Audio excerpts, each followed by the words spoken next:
We're living in an age of instant gratification, where everything is just a click away. Yet happiness feels like it's stuck in traffic on a Friday afternoon in Beirut, completely مصدوم.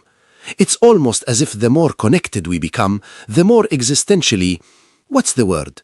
مش فاهم.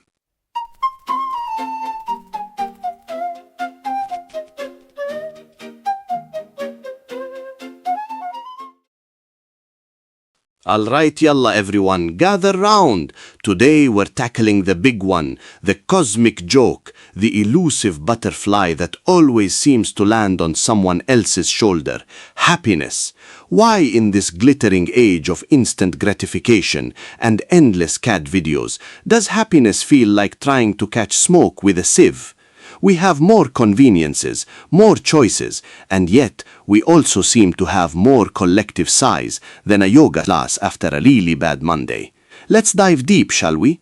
Prepare for some uncomfortable truths, some belly laughs, and maybe a sudden urge to buy a pet rock. To understand why we're so miserable now, let's take a trip way back, before Wi-Fi and existential dread.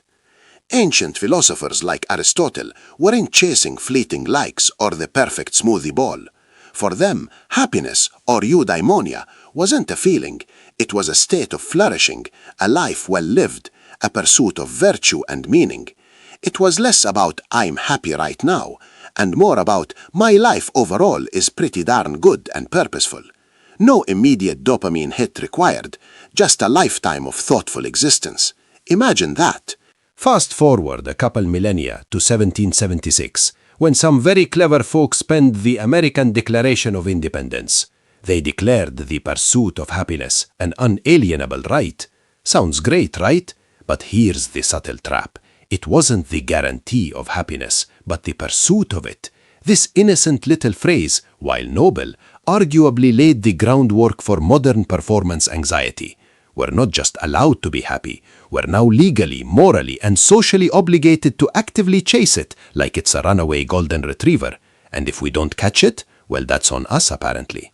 Then came the Industrial Revolution, but it brought more than just steam engines and top hats. It brought the factory. Suddenly, life wasn't dictated by the sun's rhythm or the harvest, but by the relentless clang of machinery and the factory whistle. Work became less about craft and more about endless, repetitive tasks. This era cemented the idea that hard work equals success, and success should equal happiness. It started our grand tradition of sacrificing present joy for a future, elusive contentment that rarely seems to arrive. After the wars, the 1950s brought us the era of consumerism. Madison Avenue geniuses started whispering sweet nothings in our ears. Buy this washing machine and you'll be happy. Get this car and happiness will follow you home. This was the birth of the hedonic treadmill, where we constantly chase the next new thing, only to adapt to it quickly and need something even shinier. We're running, but the finish line for happiness keeps moving, usually to the nearest shopping mall. The 1990s gave us the internet, a glorious digital library and communication tool. What could possibly go wrong? Well, it turns out everything. What started as a trickle of information quickly became a deluge. Suddenly, we weren't just comparing our lives to our neighbors, but to everyone globally. Our brains, which evolved to spot predators and find berries, were now trying to process cat memes, global news, and conspiracy theories all at once.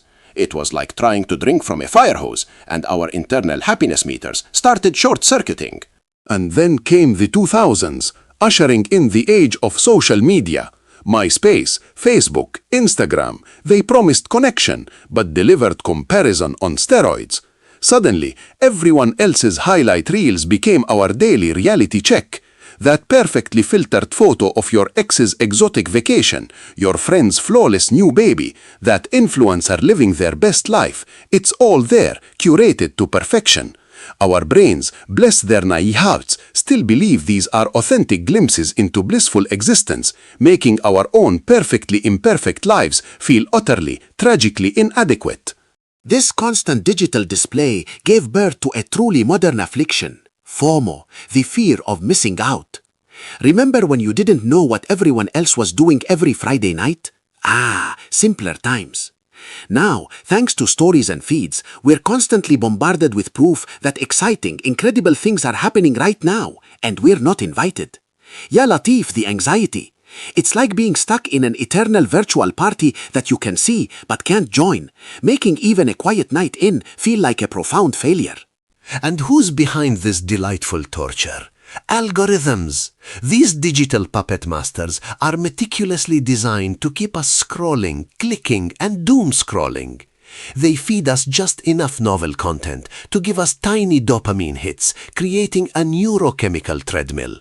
It's like being in a casino where every spin of the slot machine gives you just enough to keep playing, but never enough to truly win.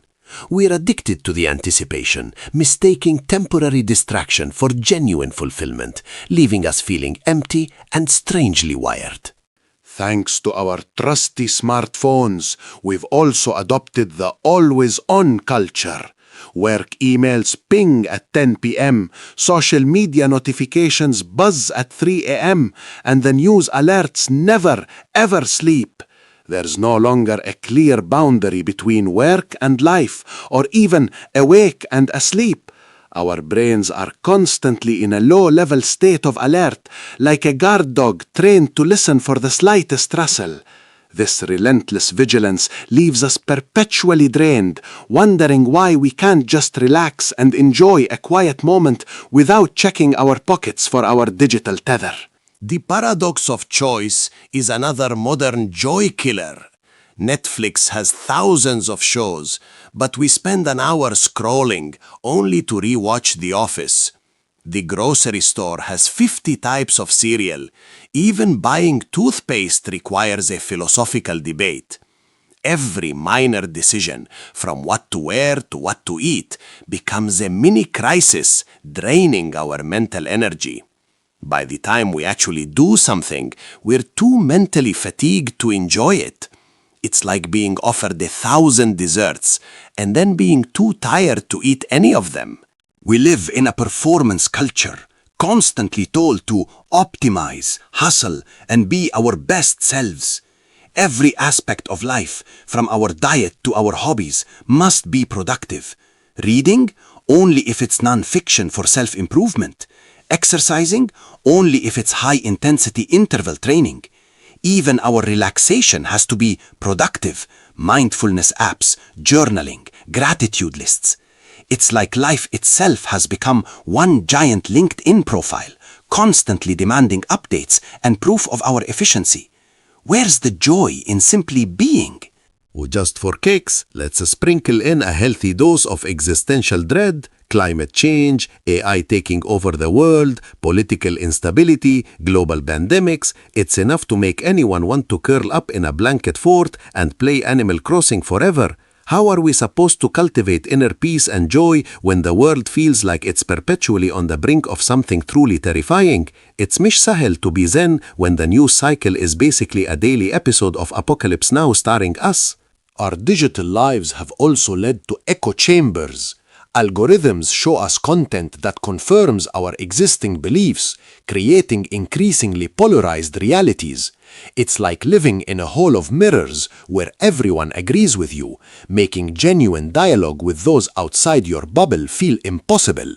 This constant reinforcement of us versus them fosters division, distrust, and a general sense that the world is more hostile and less navigable than ever before.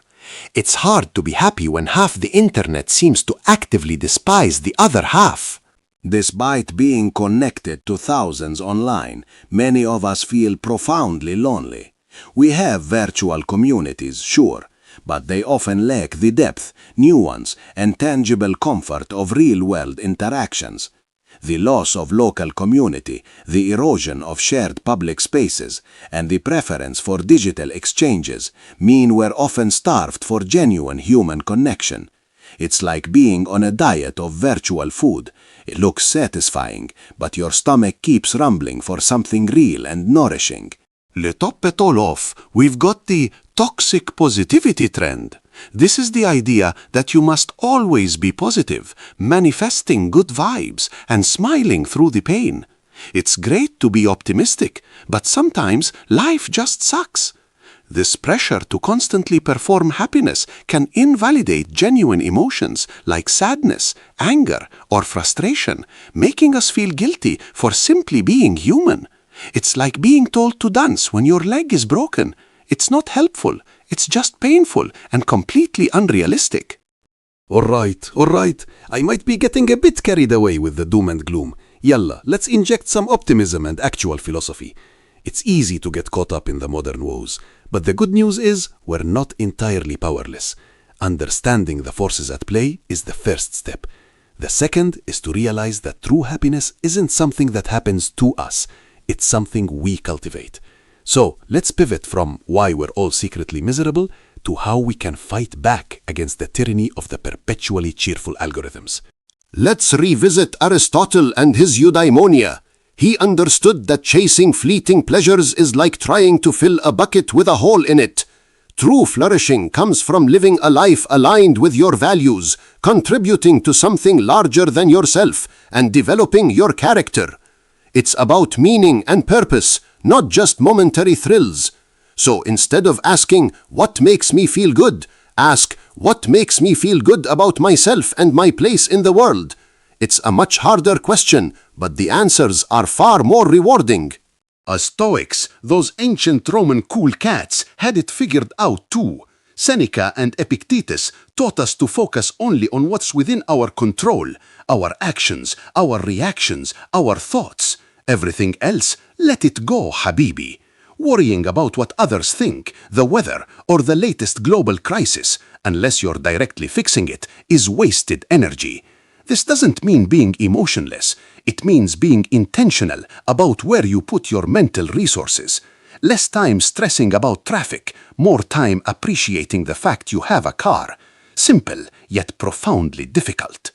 Mindfulness, a practice rooted in ancient traditions, is a powerful antidote to modern distraction. It's simply being present, noticing your breath, the taste of your coffee, the sound of birds, without judgment.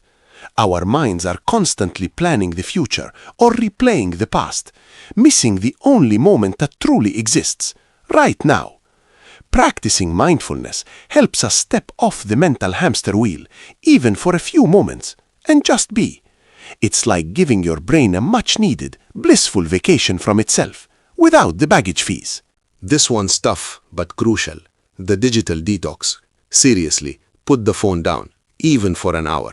Go for a walk without it. Leave it in another room when you eat. The world, inshallah, will not end if you miss a TikTok. Reclaiming your attention from the constant pings and infinite scroll is like getting a piece of your soul back. It allows space for your own thoughts, for genuine connection, and for the serendipitous joys that happen when you're not looking at a screen. Prioritize real, face-to-face human connection. Texting is fine, but nothing replaces sharing a laugh, a meal, or even a comfortable silence with another person. Reach out to friends, check in on family, volunteer in your community. These genuine interactions build strong social bonds, which are consistently ranked as one of the most significant factors in long-term happiness. And guess what? No filters required. Just your wonderfully imperfect, authentic self, sharing space with another wonderfully imperfect, authentic self. True happiness isn't avoiding all pain or discomfort. In fact, growth often happens just outside our comfort zone. Learning a new skill, navigating a difficult conversation, or pushing yourself physically might not feel happy in the moment, but the satisfaction and resilience gained contribute immensely to long-term well-being.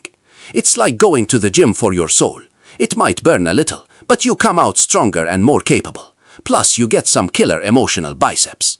Finding meaning doesn't require you to suddenly become a guru or invent cold fusion.